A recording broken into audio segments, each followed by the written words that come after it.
दोस्तों, मैं प्रशांत बनारस की पावन धरती से आपका अभिनंदन करता वाह हूँ। बनारस की पावन धरती से हूँ, इसका मतलब ये नहीं कि मैं भी पावन हूँ। तो कहते हैं कि एक मछली पूरे तालाब को गंदा करती है, तो वही मछली होने का आरोप मेरे ऊपर लगता रहा है, लेकिन मैंने कभी इसका अभिमान नहीं किया। आज का दिन आज का दिन मेरे लिए बहुत खास है, कारण कि आज जो मैं आपके सामने जो है प्रस्तुत करने वाला हूँ, इससे पहले मैंने कभी किसी को नहीं सुनाया। कल और आज जो है मैं ऐसे अपनी डायरी खोल के बैठा था और मैंने अपने रूममेट को केवल थोड़ा सा कॉन्फिडेंस बूस्ट करने के लिए उनको सुनाया था। उसके बाद ये मेरा पहला प्रेजेंटेशन है इस प्रकार की किसी मंच पे। तो हम हमारे लिए तो खास क्षण है ही, आप लोगों के लिए भी खास क्षण है, कारण कि तुलसीदास जी ने जो है लिखा था।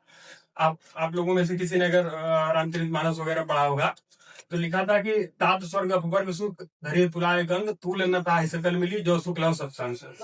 कहते हैं कि मैं एक्सप्लेन भी करूंगा। कहते हैं कि तमाम स्वर्गों और मोक्ष के सुख को तराजू के एक पलड़े पे रख दीजिए, फिर भी वह पलड़ा जो है संतों की संगति के एक क्षण के बराबर नहीं हो सकता। तो आप लोगों के लिए इस वजह से जो है महत्वपूर्ण है।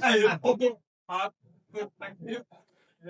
चलिए, खास खास से पहले मैं आपको जो है अपनी एक कविता है वो सुनाने का जो है प्रयास कर रहा हूँ। अगर आप तक पहुंचे तो जरूर बताइएगा मुझको। अभी मैंने देखा जितने लोगों ने भी प्रस्तुतियां की है इनसे पहले, अधिकतर लोग श्रृंगार और वियोग वाले रहे हैं।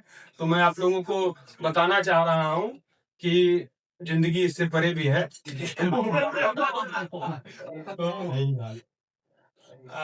मिडिल क्लास के जितने लड़के होंगे अपने घर के इकलौते कमाने वाले, या जो तैयार कर रहे होंगे धीरे धीरे बेस, उनके लिए जो है ये मेरी पहली कविता है। मैंने लिखा कि अधूरे से कुछ सपने राह पर नजर गड़ाए अपने, टूटी सी खटिया बिन ब्याही बिटिया, इस बार भी परती छूटा खेत परती छूटना खेत परती छूटना कोई समझता है? बिन बोया रह जाना। कोई खेत है अगर वो बिना बोया रह गया किसी भी कंडीशन में, तो उसको परती छूटना कहते हैं। किसान के स्वाभिमान पे चोट माना जाता है इसको।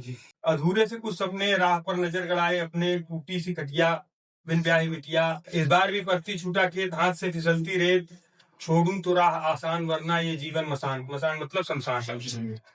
बाह चढ़ाऊं लड़ूं या हार जाऊं मैं, किस रास्ते पर जाऊं मैं, किस रास्ते पर जाऊं मैं। इस सिचुएशन में आदमी जैसे एक उम्मीद रखता है आपके सराउंडिंग से कि आप किसी न किसी तरीके से हमारी मदद कीजिए, हमारे साथ खड़े रहिए। कुछ नहीं तो मेरे प्रयासों की सराहना ही कीजिए, लेकिन थोड़ा सहयोग कीजिए। तो उसमें मैं लिखता हूँ कि खड़े हैं कुछ साथ तो कितनों ने छोड़ा हाथ, दुनिया की यही रीत कुछ अनुकूल कुछ विपरीत, किसके किसके सुख रखूं और किसका दुख मनाऊं मैं, किस रास्ते पर जाऊं मैं, किस रास्ते पर जाऊं।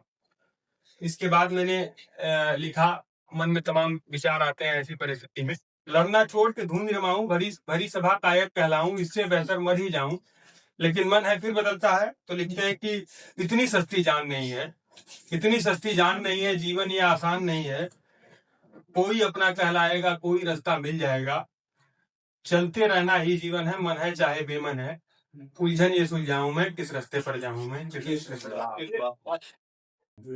मैंने लिखा था कि मन चिंतित तन थका हुआ है, मन चिंतित तन थका हुआ है, कौन किसी का सगा हुआ है, को अपने सुख से मतलब सबको सबने ठगा हुआ है, मन चिंतित तन थका हुआ है।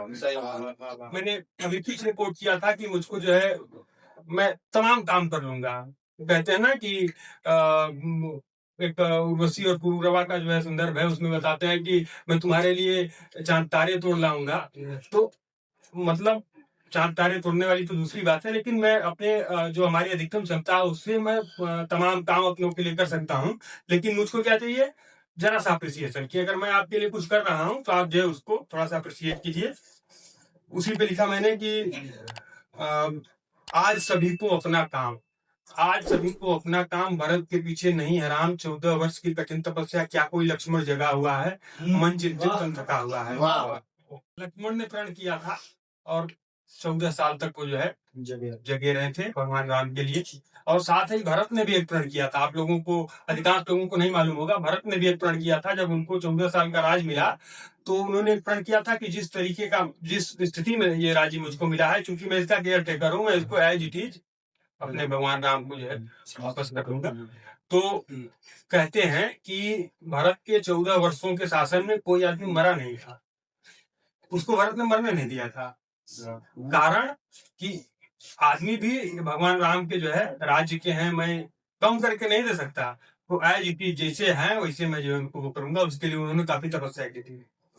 मैं आगे लिखता हूँ कि हर मन की सीमा निश्चित है, हर मन की सीमा निश्चित है, हर तन की सीमा निश्चित है, फिर भी इतना परखे लोग, साफ किसी का लगा हुआ है, मन चिंतित तन थका हुआ है। इसके बाद के विचार वही हैं, जब आदमी थोड़ा निगेटिव सोचता है तो उस पर लिखता हूं मैं कि अपना अभिनय करता जाऊं, जो हमको जिम्मेदारी मिली है मैं उसको निभाता जाऊं, अपना अभिनय करता जाऊं, मरना लिखा मरता जाऊं, इतना तो सबको करना है, किस्मत में जो लिखा हुआ है, मन चिंतित तन थका हुआ है। इसको कंप्लीट करते हुए मैं लिखता हूँ, आदमी एक समय बाद होप छोड़ देता है कि ठीक है, मेरे नियति में जो होगा वो मैं जो है करूंगा, बाकी भगवान जाने। उसके मैंने लिखा था कि सूरज किसी दिन ढल जाएगा, सूरज किसी दिन ढल जाएगा, आंखों से उजल जाएगा, शायद तब वो जाने लोग, किया हुआ पहचाने लोग, यही भरोसा लगा हुआ है, मन चिंतित तन थका हुआ है।